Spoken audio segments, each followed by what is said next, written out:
Mr. Speaker, I move to take up additional reference of business. The Secretary General is directed to read the additional reference of business. Additional reference of business, verified complaints for impeachment. Impeachment complaint against Vice President Sara Duterte filed by at least one-third of all the members of the House of Representatives on February 5, 2025. Impeachment complaint filed against Vice President Sara Duterte filed by Teresita Quintos Deles, Father Flaviano, SBD Gary Alejano et al., and endorsed by Representative Percival B. Sendanya of the Akbayan Party List on December 2, 2024.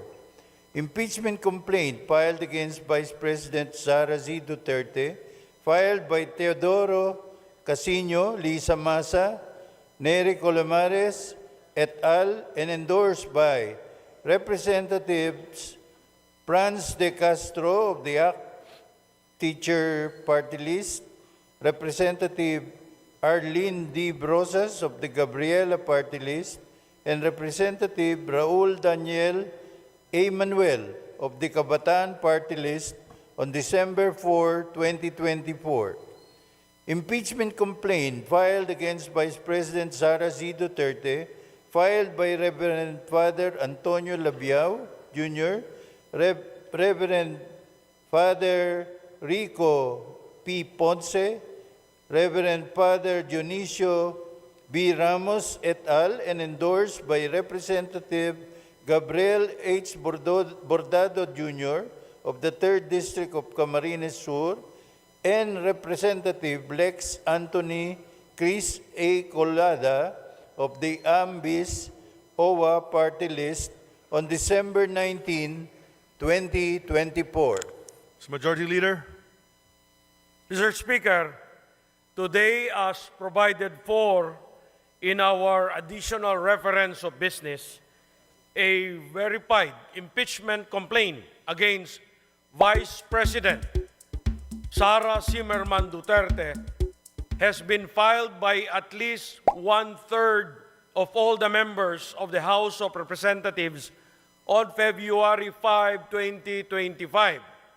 Mr. Speaker, for the record, may we inquire from the Secretary General the total membership of the House as of today, February 5, 2025. The Secretary General will please respond. Mr. Speaker, as of the present, the total number of members of the House of Representatives is 306. The Majority Leader is recognized. Mr. Speaker, may we inquire from the Secretary General how many members of the House verified and swore before him the impeachment complaint? Secretary General, please respond to the query of the Majority Leader. Yes, Mr. Speaker. Pursuant to Section 14, Rule 4 of the Rules of Procedures, in impeachment proceedings, the total number of House members who verified and swore before me this impeachment complaint is 215 House members.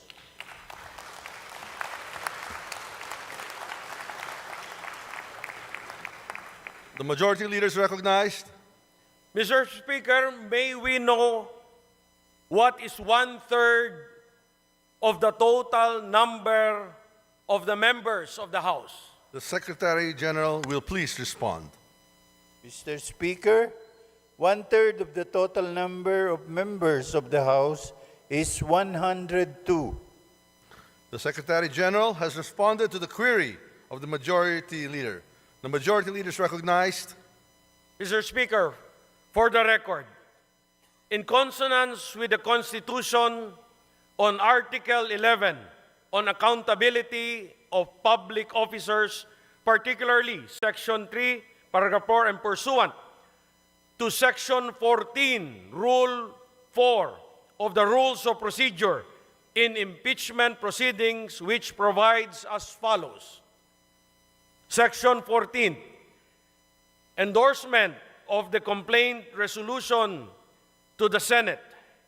A verified complaint resolution of impeachment filed by at least one-third of all the members of the House shall constitute the articles of impeachment.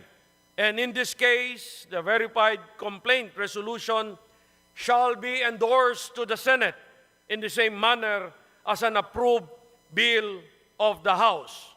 Considering that the Secretary General has certified that at least 215 members of the House of Representatives have verified and swore before him the said impeachment complaint against Vice President Sara Duterte, and consistent with our rules, I move that the Secretary General be directed immediately to endorse the same to the Senate.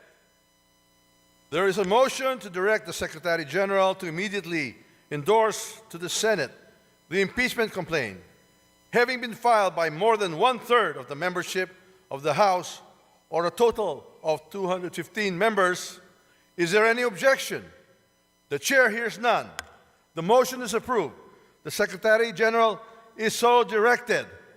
The session is suspended.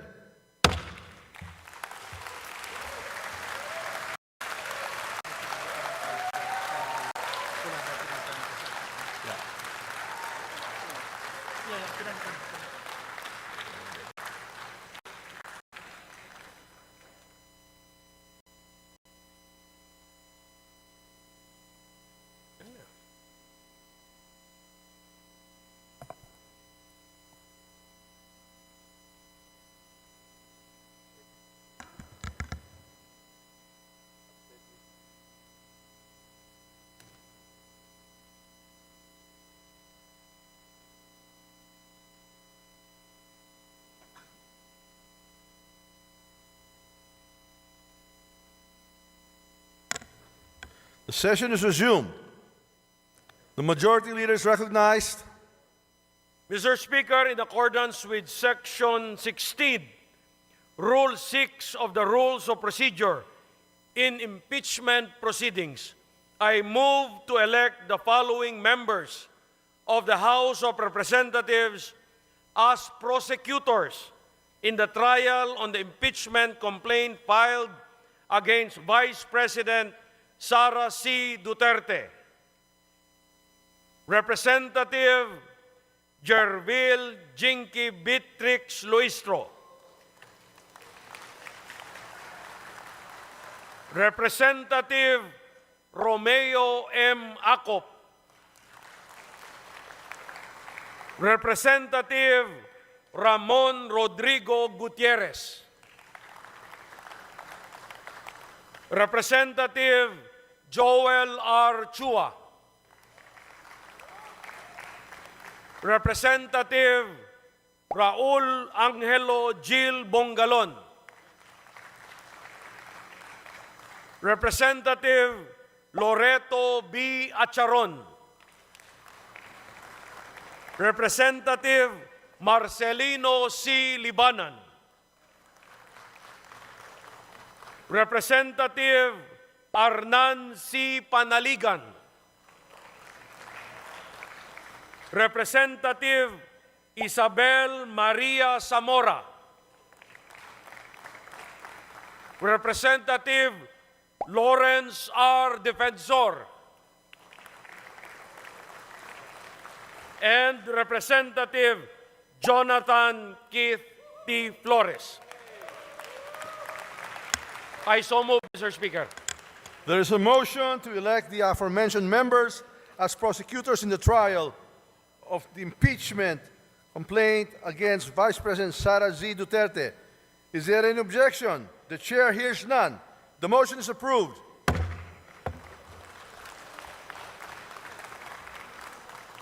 The majority leader is recognized.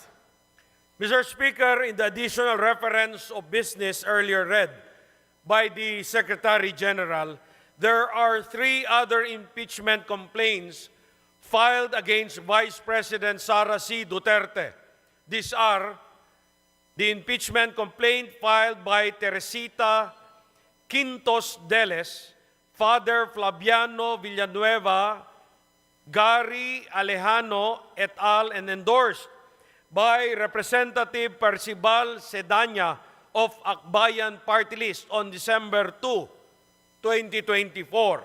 Next is an impeachment complaint filed by Teodoro Casino, Lisa Masa, Nery Colmenares et al. And endorsed by Representative Franz L. Castro of ACT Teachers Party List, Representative Arlene Brosas of Gabriela Party List, and Representative Raul Daniel Manuel of Kabataan Party List on December 4, 2024. And the last one, Mr. Speaker, the third one, impeachment complaint filed by Reverend Father Antonio Labiao Jr., Reverend Father Rico Ponce, Reverend Father Dionisio Ramos et al., and endorsed by Representative Gabriel Bordado Jr. of the 3rd District of Camarines Sur, and Representative Lex Anthony Chris Colada of Ambis OWA Party List on December 19, 2024. Pursuant to our rules of procedure in the impeachment proceedings, considering that the plenary has already transmitted to the Senate the impeachment complaint filed by 215 members on February 5, 2025, that is today, I move that the 3 other impeachment complaints filed on December 2, 2024, December 4, 2024, and December 19, 2024, be transmitted to the archives. I so move, Mr. Speaker. There is a motion to transmit to the archives the aforementioned 3 impeachment complaints filed last December 2, 4, and 19, 2024. Is there any objection? The chair hears none. The motion is approved. These impeachment complaints are transmitted to the archives.